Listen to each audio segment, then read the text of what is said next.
बड़ी खबर आ रही है यहाँ पर भारतीय जनता पार्टी के केंद्रीय आलाकमान ने मध्य प्रदेश से राज्यसभा उम्मीदवार के तौर पर एक बड़ा ही चौंकाने वाला, आश्चर्यचकित कर देने वाला फैसला लिया है और बीजेपी की प्रदेश महामंत्री कविता पाटीदार को अपना राज्यसभा उम्मीदवार घोषित कर दिया है। जी हां, मध्य प्रदेश की राजनीति के लिहाज से ये एक बड़ा फैसला है जो कि भारतीय जनता पार्टी ने लिया है। आपको बता दें, मध्य प्रदेश में 3 राज्यसभा सीटें हैं, जिनमें से 2 जो हैं बीजेपी के खाते में जाती है और 1 कांग्रेस के। ऐसे में कांग्रेस ने पहले से ही विवेक तन्खा के नाम पर अपनी मोहर लगा दी है और उन्हें अपना उम्मीदवार घोषित किया। तो वहीं बीजेपी ने अपनी 2 सीटों में से 1 पर जो है कविता पाटीदार यानी कि महिला चेहरे को जो है यहाँ पर तवज्जो दी है और एमपी न्यूज की खबर पर भी जो है इसी फैसले के साथ मोहर लग गई है। जी हाँ, आपको बता दें, तकरीबन 15 दिन पहले ही एमपी न्यूज टीवी ने इस बात का खुलासा किया था और 2 तमाम संभावित चेहरे थे, उनमें से कविता पाटीदार को भी एक संभावित चेहरा बताया था और साफ तौर पर जो सियासी समीकरण थे वो भी कुछ ऐसा ही इशारा कर रहे थे। महिला चेहरा है, नया चेहरा है और कहा जा सकता है जो बीजेपी का पॉलिटिकल ट्रेंड है, लगातार बीजेपी जिस पर एक पॉलिटिकल एक्सपेरिमेंट के तौर पर आगे बढ़ रही है, नई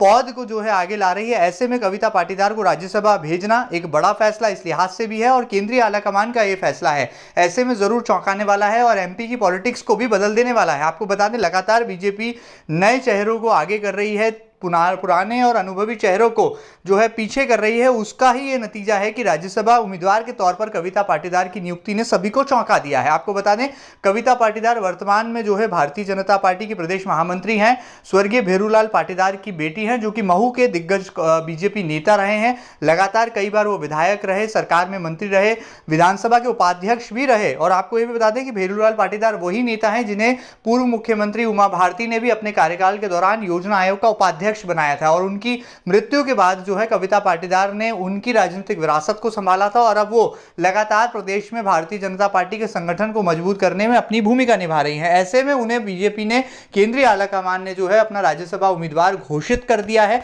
अब देखना हो कि जो दूसरा चेहरा है वो कौन सा होगा, लेकिन इसी घोषणा के साथ एक और अटकलों पर विराम लग गई है। तमाम तरह के कयास लगाए जा रहे थे कि बीजेपी के राष्ट्रीय महासचिव कैलाश विजयवर्गीय भी जो है मध्य प्रदेश से राज्यसभा के उम्मीदवार हो सकते हैं, लेकिन इन तमाम संभावनाओं को एक तरह से दरकिनार कर दिया बीजेपी के केंद्रीय आलाकमान ने और नए चेहरे के तौर पर पॉलिटिकल एक बड़ा एक्सपेरिमेंट यहां पर बीजेपी ने करके दिखाया है और जिसका असर कहा जा रहा है कि पूरी मध्य प्रदेश की पॉलिटिक्स पर पड़ेगा और कविता पाटीदार को आने वाले दिनों में राज्यसभा सदस्य यानी कि राज्यसभा सांसद के तौर पर देखा जाएगा। देखना बहुत लाजमी होगा कि बीजेपी का ये जो चौंका देने वाला फैसला है ये किस तरह से आगे बढ़ता है। फिलहाल तो बीजेपी ने यह साबित कर दिया है कि नई जनरेशन को यानी कि नए पॉलिटिकल फेसेस को जो है अब बीजेपी एक एक्सपेरिमेंट के तौर पर आगे ला रही है और बड़ा आश्चर्यचकित और चौंका देने वाला फैसला लेकर के यहां पर बीजेपी ने एक बार फिर अपनी राजनीतिक सूझबूझ का भी